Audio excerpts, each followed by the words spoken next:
말씀 보도록 하겠습니다. 누가복음 17장입니다. 누가복음 17장 11절에서 19절입니다.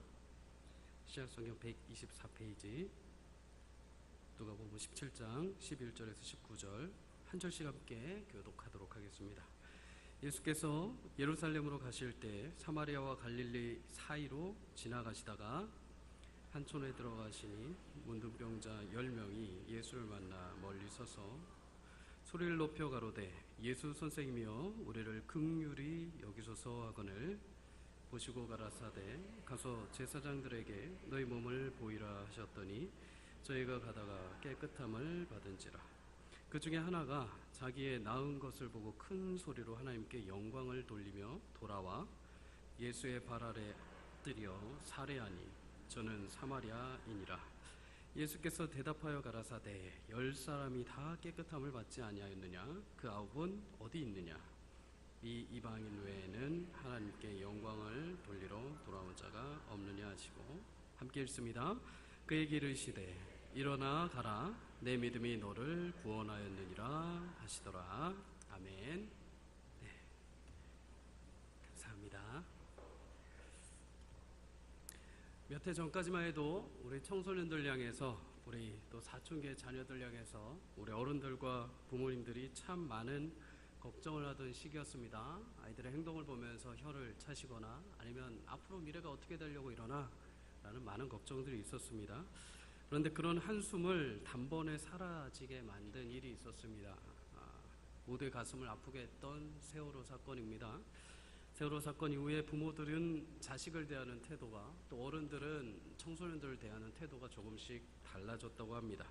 그 전까지는 때려서라도 공부를 시키고 혼내서라도 어떻게 해서든 부모의 말을 듣게 했는데 이제는 조금 실수를 해도 이제는 공부를 조금 못해도 이제 조금 청소년 아이들이 조금 부족해도 그저 건강하게 잘 자라기만 하면 된다라는 만족이 생겼다는 것입니다. 사람은 떠나보면 자기가 있던 곳이 보이고 또 그곳이 얼마나 아름다웠는지를 생각하게 됩니다. 사람은 사람을 떠나보내게 되면 그 사람이 얼마나 귀했는지를 알게 됩니다. 사람은 내가 가지고 있던 것을 잃어버리게 되면은 그것이 얼마나 내게 소중했는지를 알게 됩니다. 그래서 우리에게 상실, 또 잃어버리는 것, 또 버려지는 것, 또 커다란 아픔이 있는 것들은 때로는 우리에게 배울 수 있는 과정이 되기도 하고 성숙의 과정이 됩니다. 잃어버리지도 않고 또 떠나보내지도 않고도 내가 있는 것, 내가 가진 것, 내 손에 있는 것이 내가 만나는 사람들이 귀하다는 것을 아는 사람만큼 지혜로운 사람은 없을 것입니다. 한 주간 내가 가지고 있는 것, 또 나에게 있는 사람들, 또 내가 취하고 있는 것들로 인해서 여러분들은 얼마나 많이 감사하셨습니까? 삶 속에서 우리가 매일 새로운 행복을 누리길 원한다면 하나님이 이미 우리에게 주신 많은 것들 중에서 감사를 발견해내야 합니다. 음주운전으로 인해서 교통사고를 낸 사람 때문에 전신에 화상을 입은 여인이 한 명 있습니다. 이미 우리가 다 잘 알고 있는 이지선 자매입니다. 그녀도 물론 고통스러웠지만 그녀만큼 고통스러웠던 분이 계십니다. 바로 그녀의 어머니입니다. 이지선 자매가 병원에 중환자실에 있을 때 하루에 3번씩 또 30분 간격으로 유일하게 자매를 찾아와서 면회를 할 수 있었던 사람이 바로 어머니였습니다. 그때마다 어머니는 지선 자매를 만나러 갑니다. 딸은 시종일관 어머니께 눈을 고정시킵니다. 어머니의 눈을 통해서 내가 지금 상태가 어떻고 어머니의 눈동자를 통해서 지금 내가 치료를 어느 정도 가능한지를 가늠하는 모습을 보였습니다.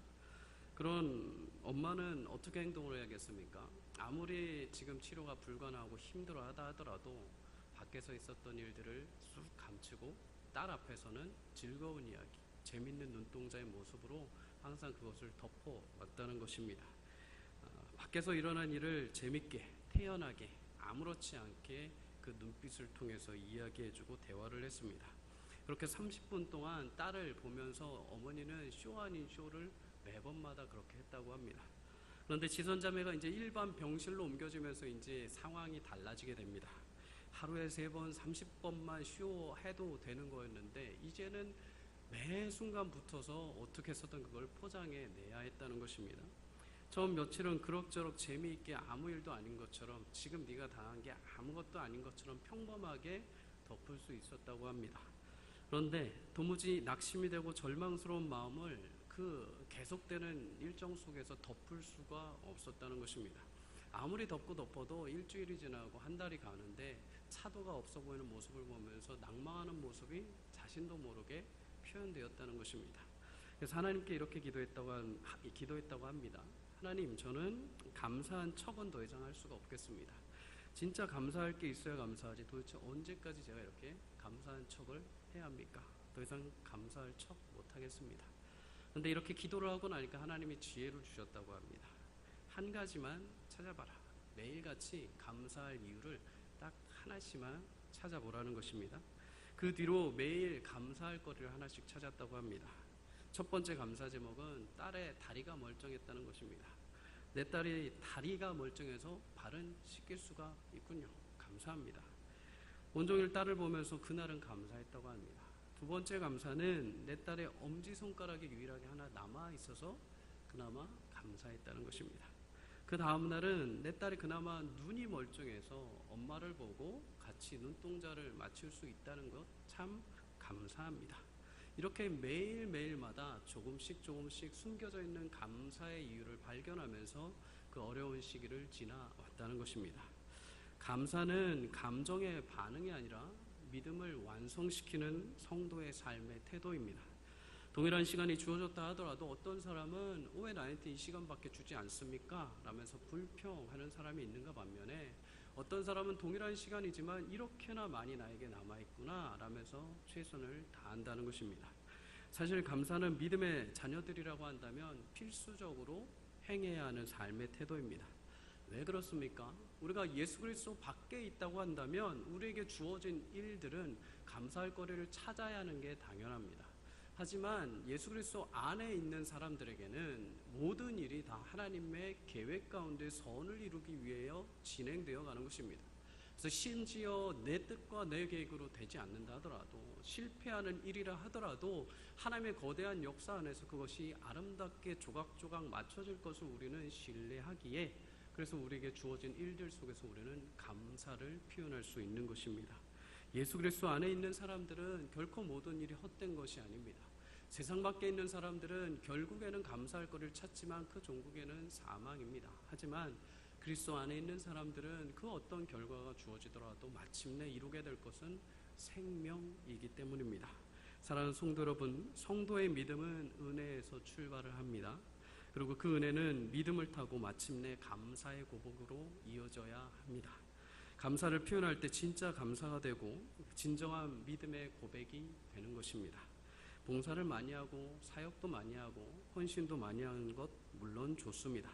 그런 외형적인 거 말고 정말 우리의 신앙의 완성은 받은 은혜를 믿음으로 고백하고 감사할 때 완성이 되는 것입니다. 더 이상 감사한 척 하실 필요 없습니다. 그리고 감사할 거리가 없다고 해서 불평하실 필요도 없습니다. 이미 여러분의 인생 속에 주어진 감사의 거리 충분히 많이 있습니다. 그것을 여러분 발견해 내십시오. 나의 인생에서 내가 가진 것, 나의 가족에게, 나의 사업체에게, 나의 직장에서, 내가 가진 일에서 이미 많은 것을 하나님은 우리에게 부여해 주셨습니다. 그 작은 은혜를 찾아내고 발견해내는 것이 성도의 특권입니다. 그 작은 은혜부터 시작하신다면 마지막에 하나님께서 더 크고 진실한 감사의 은혜로 우리를 인도해 가실 것입니다. 여러분의 삶에 이미 주어진 것들을 볼 수 있는 눈이 있기를 소망합니다. 이미 나에게 주신 것에 자족하며 감사할 수 있는 은혜와 넉넉함을 우리 하나님께서 풍성하게 부어주시기를 간절히 주님의 이름으로 축원합니다. 예수님은 많은 지역을 돌아다니시면서 사역을 하십니다. 하지만 결국에 예수님이 마지막에 가셔야 할 곳은 바로 십자가를 통한 온 인류를 구원할 예루살렘이십니다. 예루살렘의 그 온 모든 시선과 모든 관심이 마지막 예수님에게 보정되어 있었습니다. 그렇게 예루살렘을 향해 가는 그 길목에서 예수님은 오늘 특별히 유다 갈릴리와 사마리아의 경계선에 있는 어느 마을로 들어가게 되십니다. 그런데 그곳은 조금 특별한 마을이었습니다. 그 이유는 바로 그 안에 나병 환자들이 살고 있었기 때문입니다. 레위기 13장에 보면 나병에 걸린 사람들은 그 마을 사람들과 격리되어서 다른 곳으로 가야 하는 사람들입니다. 특별히 성경에서 유다 갈릴리와 사마리아 경계에 있다라고 하는 것은 이들이 유다 사람이든 사마리아 사람이든 이들이 그 마을에서 각각의 고향에서 살 수 없기에 모두 쫓겨나온 사람들이라는 것입니다. 그래서 갈 곳이 없기에 경계선에 있는 한 마을에 모두가 정착을 하게 된 것입니다. 신분으로 그리고 신앙으로 서로 사람 대접도 하지 않고 서로 어울리지 않던 유대인과 사마리아 사람들이 서로 장벽이 무너지고 유일하게 함께 공존하며 살아갈 수 있던 곳이 바로 나병 환자촌이었습니다. 이것이 참 우리가 보기에 아이러니한 일입니다. 그 전까지 자신의 출신, 자신의 혈통으로 서로를 비난하고 유대인들은 사마리아 사람들을 마치 멍멍이처럼 취급을 하면서 서로 대우도 하지 않았습니다. 그런데 그들이 같은 날에 같은 공간에 살 수 있는 곳이 바로 나병 환자촌이었다는 것입니다. 우리도 간혹 이런 모습을 자주 봅니다. 실제로는 서로 으르렁거리면서 싸우면서도 공통의 아픔을 지니고 같은 어려움을 지니면 어느새 같은 편이 되기도 합니다. 이것을 조금 다른 말로 하자면 동질감을 가지게 된다는 것입니다. 암 환자 가족의 아픔은 그 누구도 이해할 수 없습니다.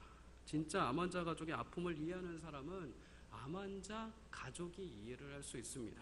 사랑하는 사람을 먼저 떠나보낸 사람의 아픔은 일반 사람이 이해할 수 없습니다. 사랑하는 사람을 떠나보낸 아픔은 사별한 사람, 정말 이미 내 사랑하는 사람을 보낸 사람이 이해할 수 있습니다. 경험해보지 않은 사람은 큰 아픔과 시련을 가진 사람에게 위로와 동정은 할 수 있지만 동질감을 느끼게 해주는 진정한 헤아림은 부족할 수밖에 없습니다. 예수님이 성육신하신 이유가 여러분 무엇입니까? 죄인이 될 수 없는 예수님이 죄인인 것처럼 하셔서 우리와 동질감을 느끼시고 그냥 제3자로 멀리 계시는 것이 아니라 직접 이 세상에 뛰어드셔서 공존하시고 함께 어울리시고 그리고 마침내 죄의 짐을 대신 짊어주시고 해결하시기 위해 오신 것 아닙니까? 만약 예수님이 우리 가운데 오셔서 동질감을 느끼지 않으셨다고 한다면 그저 저 보좌에서 명령만 하시고 매번 율법만 들이대셨다고 한다면 그리고 지키라고 따라오라고 하셨다고 한다면 그것만큼 힘들고 고된 신앙생활은 없을 것입니다.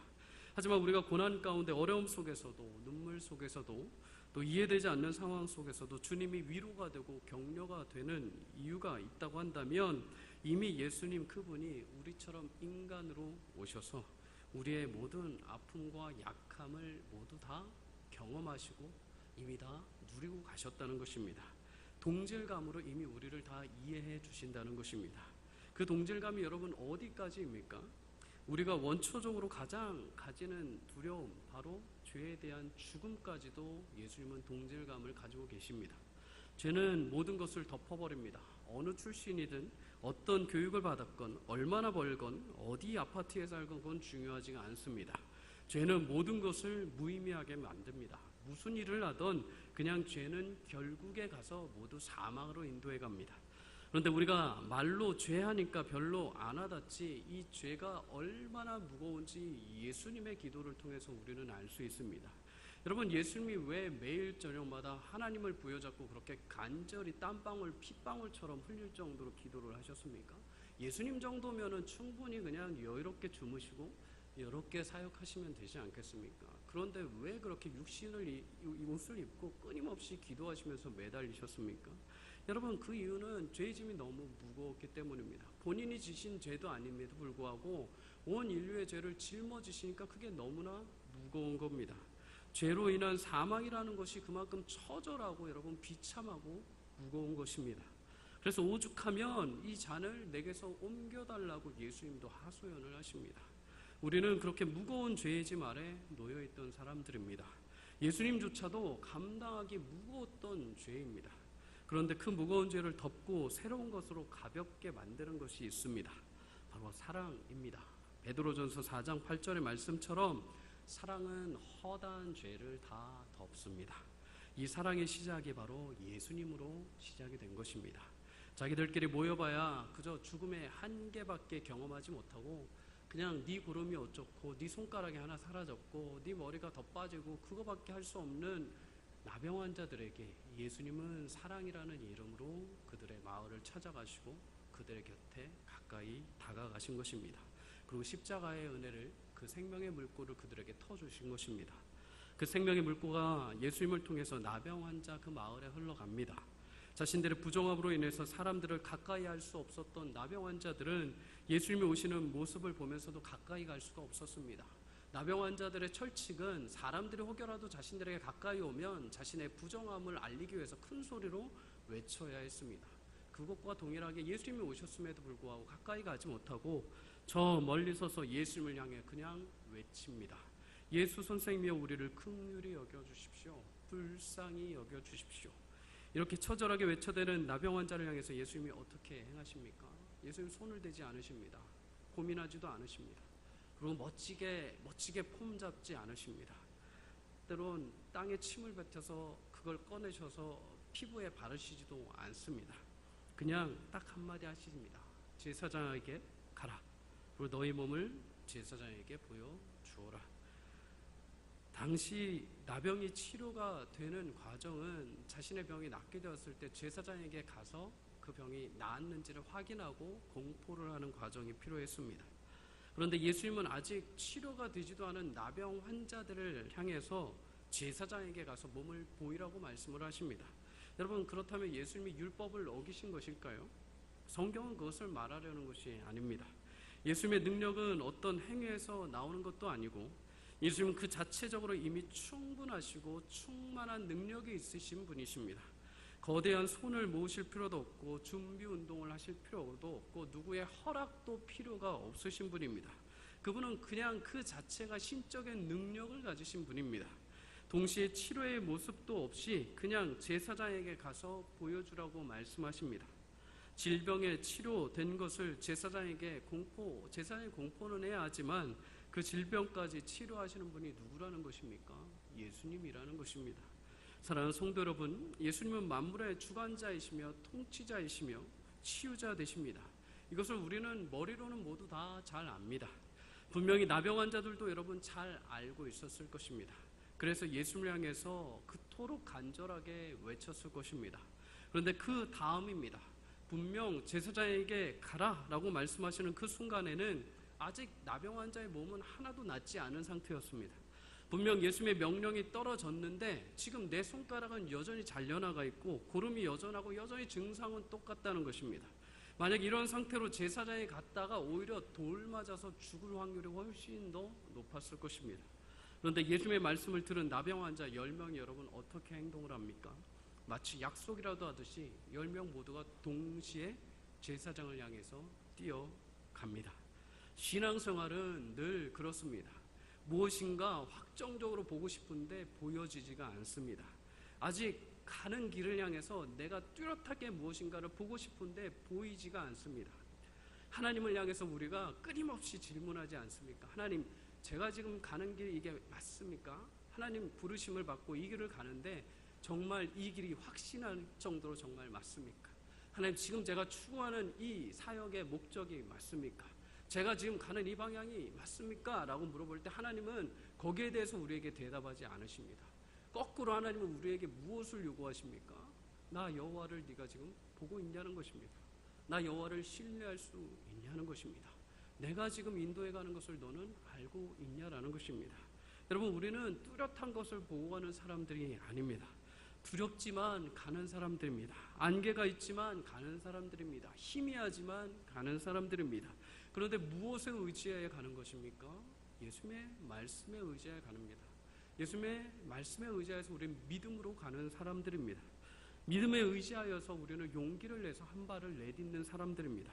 그런데 우리에게는 그렇게 소심하고 두려운 한 발일지 모르지만 믿음으로 순종한 그 한 발자국이 어떻게 역사와 기적을 일으킵니까?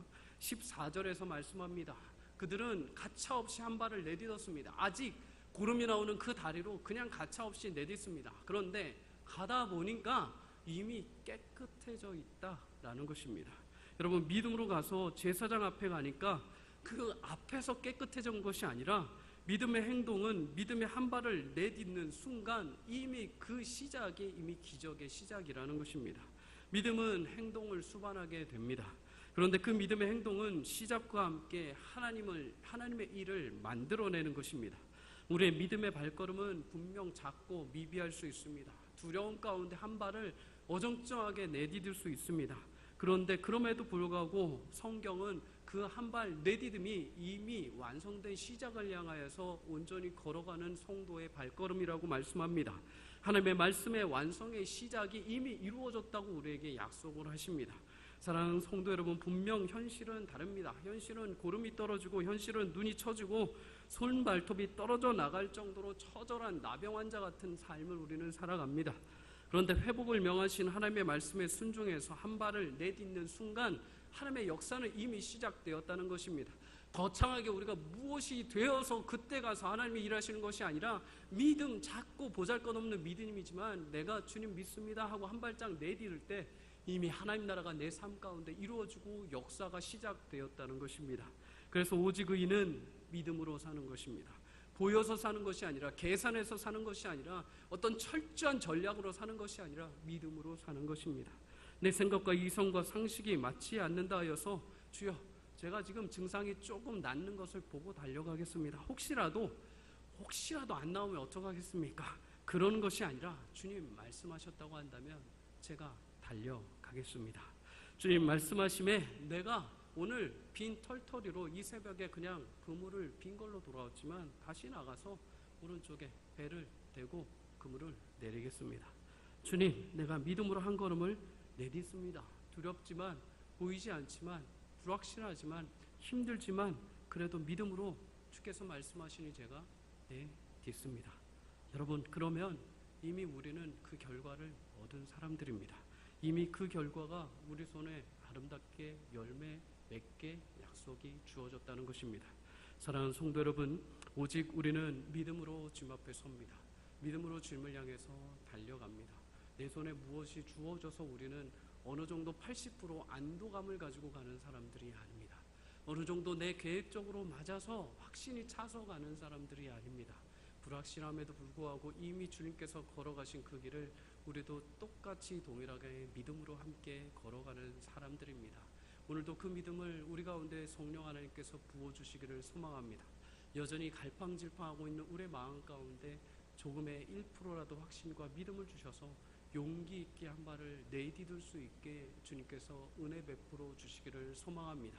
그러므로 인해서 그 내디딘 것, 내 보잘것없는 행동이지만 그것을 통해서 하나님께서 위대한 역사를 이루시고 하나님 나라를 이루어 가시고 우리 가정을 세우시고 교회를 세워가시는 모습을 보면서 하나님이 진정 내 작은 발걸음이지만 인도해 오셨습니다 라는 고백에 영광과 찬양을 올려드릴 수 있는 복된 성도님들 되시기를 주님의 이름으로 간절히 축원합니다. 14절에 보니 이렇게 믿음으로 일제히 뛰어간 나병 환자들이 치료가 되기 시작합니다. 열심히 달리다 보니 불편하던 자신의 발이 펴지기 시작합니다. 움직이지 못하던 손이 마구마구 움직이기 시작합니다. 붕대가 풀렸는데 이그러지고 터져있던 살이 아기살처럼 다시 뽀얗게 올라오기 시작을 합니다. 이렇게 10명의 나병 환자들은 예수님의 말씀에 순종하여 가는 그 길목에서 모두 병이 깨끗하게 낫게 됩니다. 그런데 여러분, 그 10명의 반응에 대해서 성경은 이제 조금 더 초점을 맞춥니다. 어떤 성경 이야기 학자가 이 10명에 대해서 이렇게 재미있게 표현을 했습니다. 첫째 사람은 병이 진짜 나은 것인지 아닌지 다시 한번 확인해 봐야겠어 라고 생각하면서 예수님에게 안 가고 동네 의원에게 달려갑니다. 둘째 사람은 병이 낫기는 했지만 과연 앞으로도 계속 지속될까라는 의심을 하면서 좀 더 두고 보다가 나으면 그때 예수님을 찾아가겠어 하고 돌아갑니다. 셋째 사람은 천천히 주님을 찾아뵈면 될 것 아닌가 라면서 뒤에 시간이 나는 대로 정식으로 찾아뵙겠다고 생각하며 그냥 가던 길을 갑니다. 넷째 사람은 이제 보니 나는 원래 나병에 걸리지 않았던 거야 라고 생각하면서 그냥 갑니다. 다섯 번째 사람은 나를 위해 기도해준 우리 가족들 덕분이야 라면서 가족에게 달려갑니다. 여섯 번째 사람은 제사장에게 감사를 하고 제사를 드리기 위해서 그에게 달려갑니다. 일곱째 사람은 주님께서 나를 위해 특별히 애쓰신 것도 아닌데 뭐 우연히 발생한 걸 거야 하면서 감사의 필요성을 느끼지 못하고 달려갑니다. 9번째 사람은 나는 이미 회복되고 있었어 라고 생각하면서 달려갑니다. 그러나 마지막 10번째 사람은 조금 다르게 생각을 합니다. 그는 다른 사람의 행동에 신경 쓰지 않았습니다. 예수님이 자신의 병을 낫게 해주셔서 이제 다시 사랑하는 가족에게 돌아갈 수 있다는 생각에 너무나 기뻤습니다. 하지만 그 전에 병을 낫게 하신 예수님께 돌아가서 감사를 해야겠다는 생각을 하게 됩니다. 결국 그는 예수님께 돌아와 그 발 아래 엎드려 감사하며 하나님께 영광을 올려드립니다. 여러분, 이 사람이 아직 누구인지 우리는 알지 못하지만 신앙적으로 굉장히 잘 모든 것이 진행되어 있는 사람이라고 볼 수 있습니다. 여러분, 치료하신 분이 누구입니까? 예수님이십니다. 그렇다면 여러분은 누구에게 가서 누구에게 영광을 돌리겠습니까? 예수님에 가서 물론 엎드리는 것이 중요합니다. 근데 오늘 성경에 보면 이 사람이 가장 먼저 한 것은 하나님께 영광을 올려드렸다라는 것입니다. 다시 말해서 남들처럼 이 사람은 보잘것없는 나병 환자였음에도 불구하고 예수님을 그냥 치료하시는 분 정도로 끝난 것이 아닙니다. 이 치료를 가능케 하신 분, 이 치료가 가능한 것은 저분이 진짜 하나님의 아들이시다라는 고백이 이 나병 환자에게 있었다라는 것입니다. 사랑하는 성도 여러분, 우리가 간혹 착각하는 게 그것입니다. 정작 주신 분에 대해서는 우리는 깊이 생각하지 않습니다. 그리고 그 결과물을 우리는 바라봅니다. 그런데 여기서 발생하는 것들이 불평불만입니다. 하나님만 바라본다고 한다면 사실 우리는 불평불만할 수가 없는 존재들입니다. 앞서 말씀드린 것처럼 이미 하나님에게 짊어드린 짐이 너무나도 큽니다. 너무나도 많습니다. 그런데 여러분, 우리가 불평과 원망이 나오는 것이 왜 그렇습니까? 결과물에 집중하기 때문입니다. 예수님보다도 그 예수님으로부터 떨어지는 콩고물에 더 우리가 집중하기 때문입니다. 그래서 우리가 기도할 때도 무엇을 바라봅니까? 예수님을 바라보기보다는 예수님 이거 주십시오, 저거 주십시오. 그리고 우리가 마치 그것이 이루어지면은 어떤 이는 기도를 출중하게 해서, 어떤 이는 성령이 충만해서, 어떤 이는 하나님이 특별히 은혜 주셔서 그것이 가능했다라는 착각을 한다는 것입니다. 사랑하는 성도 여러분, 그걸로 하나님은 판단하지 않으십니다. 하나님은 각 사람에게 주신 은혜와 은사대로 모든 것을 진행해 가십니다. 다만 우리가 기도할 때 하나님이 바라시는 것은 결과물이 아니라 하나님 자신에게 집중하는 것입니다. 여러분, 하나님이 사단에게 자랑한 사람이 한 명 있습니다. 바로 욥입니다. 욥은 시대의 완전한 자요, 당대에 정말 하나님 앞에 의인으로 섰던 사람입니다. 하나님께서 이 욥을 갖다 사단에게 자랑하십니다. 왜 사단에게 자랑하셨는지 모르겠습니다. 사단이 그걸 보고 도발을 해옵니다. 하나님, 당신이 주신 게 너무나 많으니까 욥이 당연히 저렇게 순전하게 제사하는 것 아닙니까? 하나님께서 사단의 도발을 받아주십니다. 목숨은 제하고 나머진 다 네 마음대로 해봐라. 하나님의 허용 가운데 시험이 시작됩니다. 자신의 모든 아들과 딸을 잃고 자신이 가진 모든 것들, 종들, 짐승들을 다 잃어버리게 됩니다. 그런데 다행히도 우리가 기대하는 것처럼 욥은 하나님 앞에 돌아서지 않습니다. 이 모습을 보고 하나님이 다시 사단에게 자랑을 하십니다. 사단이 두 번째로 도발을 해옵니다. 하나님, 목숨보다 귀한 게 무엇이 있겠습니까? 물건을 치셨다면 이제 목숨 한번 쳐보십시오. 그러면 분명히 하나님을 저주하고 떠날 것입니다.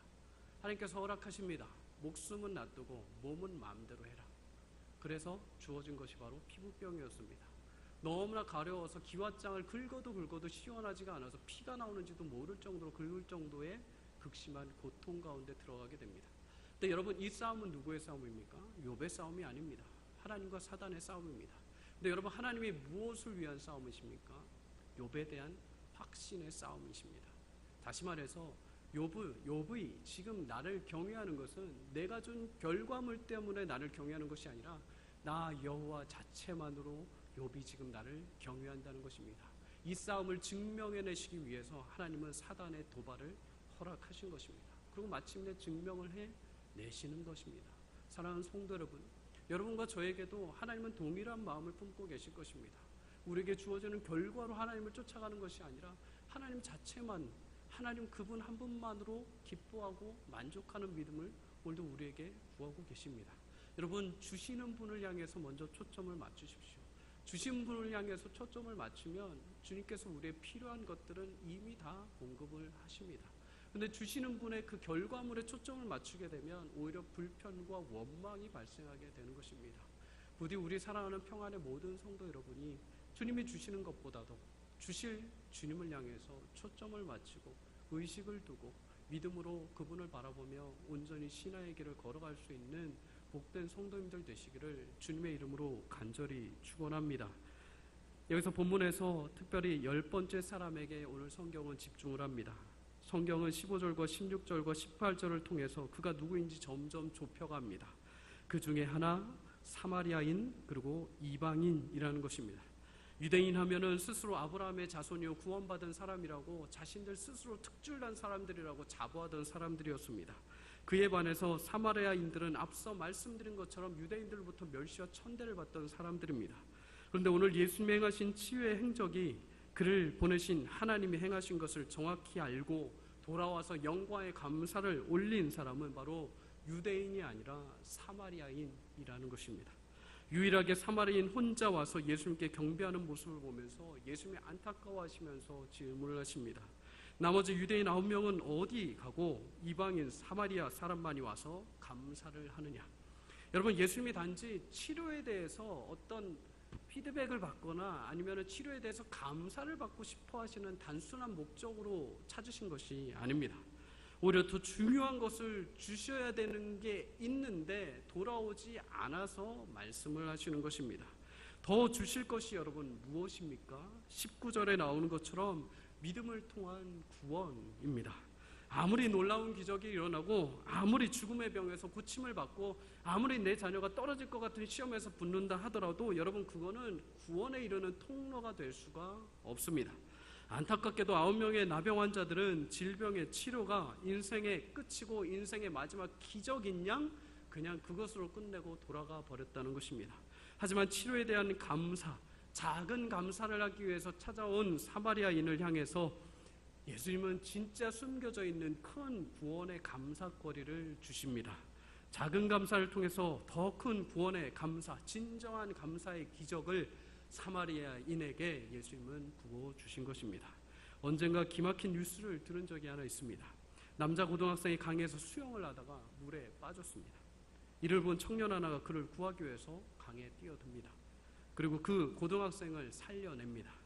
하지만 기력이 다한 청년은 그만 경류에 휩쓸려서 사라지고 맙니다. 그런데 강에서 나온 그 고등학생은 털털 털고 그냥 자기 가던 집으로 돌아간 것입니다. 자기를 건져준 사람이 떠내려가는 것을 보면 사람이라고 한다면 당연히 살려달라고 대신이라도 외쳐야 하는 게 맞습니다. 그런데 그 청소년은 그냥 집으로 가버린 것입니다. 청년의 가족이 땅을 치고 통곡을 하는 그 청년의 그 가족을 두고서 고등학생은 감사하다는 말 한마디 없이 그냥 사라져버린 것입니다. 우리가 바로 그런 삶을 살고 있지는 않습니까? 우리에게 구원의 은혜는 거저 주어진 것이 아닙니다. 물론 선물로 주어졌지만 그 대가를 이루시기 위한 예수님의 치열한 노력과 열심은 결코 쉽게 방법으로 볼 수 없는 것입니다. 우리에게 이 은혜가 거저 주어진 탓에 값이 싼 것으로 착각할 때가 너무도 많습니다. 하지만 하나님이 당신의 아들을 보잘것없는 우리를 위해서 십자가에 매달았다는 것은 과학적으로 논리적인 방법으로도 설명이 될 수 없는 것입니다. 심지어 그 중요한 핵심이 되는 사랑마저도 어떻게 보면 수학적인 개념으로도 계산할 수 없는 방법입니다. 아무리 우리가 이 땅에서 힘겨운 일을 당해도 그것은 계산이 되지 않습니다. 과학적인 논리로도 정확하게 아닐지라도 대충 설명이 가능할지 모릅니다. 하지만 그 어떤 문제를 모두 모아두더라도 십자가의 그 사랑은 해결이 되지 않습니다. 여러분 왜 그렇습니까? 십자가의 그 사랑은 이유가 없습니다. 계산이 되지 않습니다. 어떤 측정한 이유를 발견해낼 수가 없기 때문입니다. 그래서 우리는 그냥 이것을 은혜라고 말하며 매 순간 그저 감사할 수밖에 없는 것입니다. 사랑하는 성도 여러분, 영국의 스펄전 목사님이 이런 말씀을 합니다. 하나님은 반딧불에 감사하는 사람에게 별빛을 주고 별빛에 감사하는 사람에게 달빛을 주고 달빛을 감사하는 사람에게 영혼의 빛을 주신다. 진정한 감사는 대가를 바라는 것이 아니라 진정한 마음에서 작은 것에서부터 우러나와야 합니다. 진심으로 감사하는 사람에게는 더 좋은 것으로 채워지지만 그렇지 못한 사람은 있는 것도 빼앗기는 것이 바로 하나님의 감사의 법칙입니다. 헬렌 켈러가 쓴 3일 동안만 볼 수 있다면 이란 글이 있습니다. 헬렌 켈러는 그 안에서 이렇게 고백을 합니다. 만약 내가 사흘간 볼 수 있다면 첫날에는 나를 가르쳐준 설리반 선생님을 찾아가서 그분의 얼굴을 보겠습니다. 그리고 산으로 가서 아름다운 꽃과 풀과 빛나는 노을을 볼 것입니다. 둘째 날에는 새벽에 일어나서 먼 동이 터오르는 것을 나는 보고 싶습니다. 저녁에는 영롱하게 빛나는 하늘의 별을 볼 것입니다. 그리고 셋째 날 마지막 날은 아침 일찍 큰 길가로 나가서 부지런히 출근하는 활기찬 사람들의 표정을 보고 싶습니다. 그리고 점심때는 아름다운 영화를 보고 저녁에는 화려한 네온 사인과 쇼윈도의 상품들을 구경하고 저녁에 집에 돌아와 사흘간 눈을 뜨게 해주신 하나님께 감사의 기도를 드리고 싶습니다. 헬렌 켈러의 소망은 여러분 어떻게 보면 우리가 늘 평소에 나도 모르게 경험하고 있는 것들입니다. 우리가 매일 누리고 있는 평범한 것들, 이러한 축복에 대해 우리는 감사를 드리지 못할 때가 있습니다. 우리는 스스로 속고 있는 것 중에 하나가 모든 것을 당연한 것으로 받아들이면서 감사하지 않는다는 것입니다. 내가 받은 사랑도 당연하고, 내가 받고 있는 대우도 당연하고, 내가 하는 일도 당연하고, 내가 얻는 물질도 당연하고, 내 자녀도 지금 당연하고, 내 건강도 마치 당연하다는 것입니다. 그러나 이러한 당연한 것들은 여러분 당연한 것이 아닙니다. 우리에게 주신 축복의 은혜는 허락하신 것, 오늘도 여러분을 코에 숨을 불어넣으시고 눈을 뜨게 하시고 여러분의 두 다리로 이 성전을 방문하게 하신 것은 하나님의 허락이 있고 하나님의 허가가 있었기 때문에 이 자리에 앉아 계신 것입니다. 어느 누구도 하나님의 허락 없이 감히 이 땅을 살아가거나 취할 수 있는 사람은 아무도 없습니다. 여러분 자주 병에 걸리십니까? 그러면 감사하십시오. 이로 인해서 여러분은 약한 사람들이 얼마나 힘든지를 알게 되실 것입니다. 가끔 고독의 수렁에 빠지시는 분이 계십니까? 그럼 여러분 감사하십시오. 주님과 더욱 가까워지는 기도의 시간이 더 풍성해지기 때문입니다. 회사 일이 제대로 안 들려져서 틀어지시는 분이 있습니까? 그럼 여러분 감사하십시오. 나에게 교만이 반성될 수 있는 시기이기도 합니다. 가정 형편이 어려워서 힘겹게 살아가시는 분들이 있습니까? 그럼 감사하십시오. 눈물로 허기를 달래며 끼니를 때우는 사람들의 심정을 이해할 수 있게 되는 것입니다. 우는 사람들을 향해서 심정을 이해하게 되는 것입니다. 사회를 보면서 불의와 허세가 득세하는 것 같아서 안타까워하시는 분들이 계십니까? 그럼 여러분 감사하십시오. 그로 인해서 하나님의 의가 이제 분명히 곧 드러날 것이기에 감사하십시오.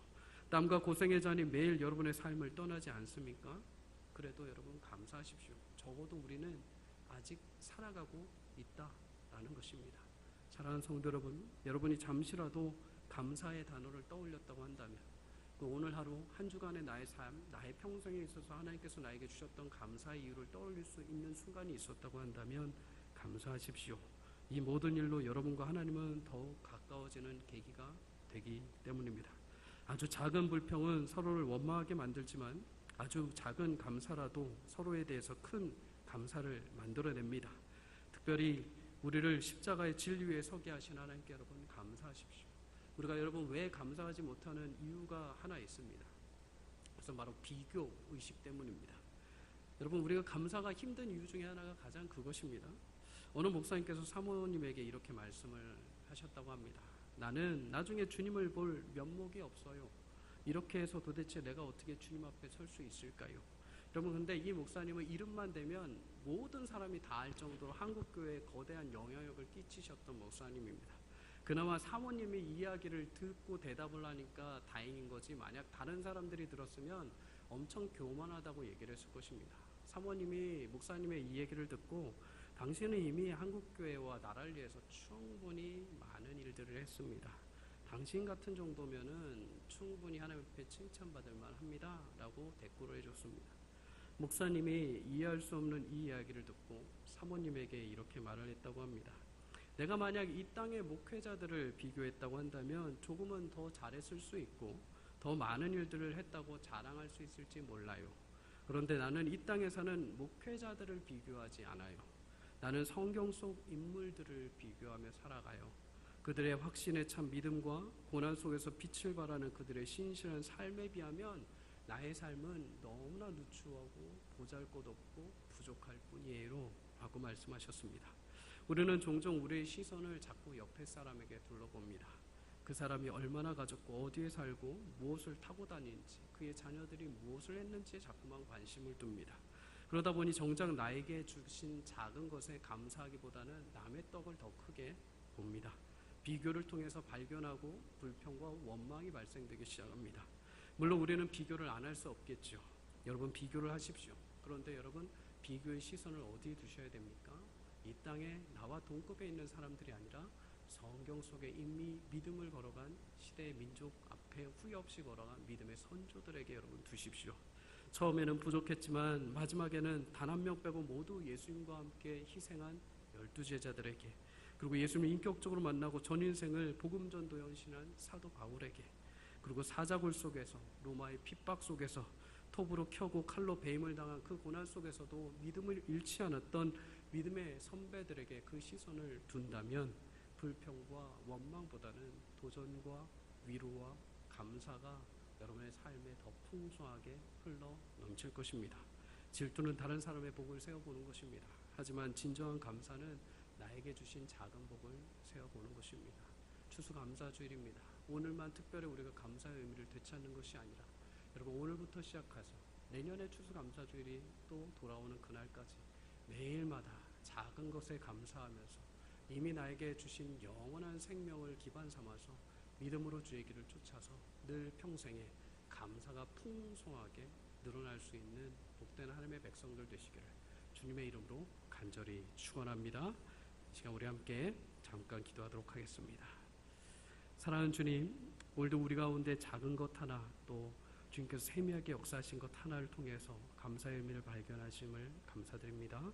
아버지 하나님, 우리가 한평생 살아가면서 불평과 원망 너무나 많고 또 남의 것을 비교하면서 시대와 민족 앞에 후회하는 많은 행동들을 해왔습니다. 그러나 주님, 다시 한번 오늘의 나의 삶이 주님의 큰 은혜 가운데 있는 귀한 선물이요 은혜요 구원인 것을 감사할 수 있도록 은혜 베풀어 주옵소서. 매일마다의 삶 가운데 불평거를 찾는 것이 아니라 이미 주어진 것에 있어서 주님 작은 것에 감사할 수 있는 넉넉한 마음 주시고, 그 감사가 점점 커져서 우리의 온 가족과 우리의 온 기업과 나의 사업장을 넘쳐서 내 주변의 모든 사람들에게 주님을 향한 감사의 기쁨이 넘쳐날 수 있는 복된 그리스도인의 삶이 될 수 있도록 은혜 베풀어 주시옵소서. 우리도 많은 고난 속에서 작은 감사를 찾게 하심을 감사드립니다. 매일마다 우리의 믿음이 그렇게 결론이 나게 하여 주시고, 작은 믿음의 발걸음을 시작하여서 하나님 나라를 이미 시작하신 주의 그 결론을 우리가 결국에 맛볼 수 있는 승리의 은혜를 우리 가운데 허락하여 주시옵소서. 우리 오늘 주님 앞에 올려드리며 살아계신 예수님의 이름으로 간절히 기도드립니다. 아멘.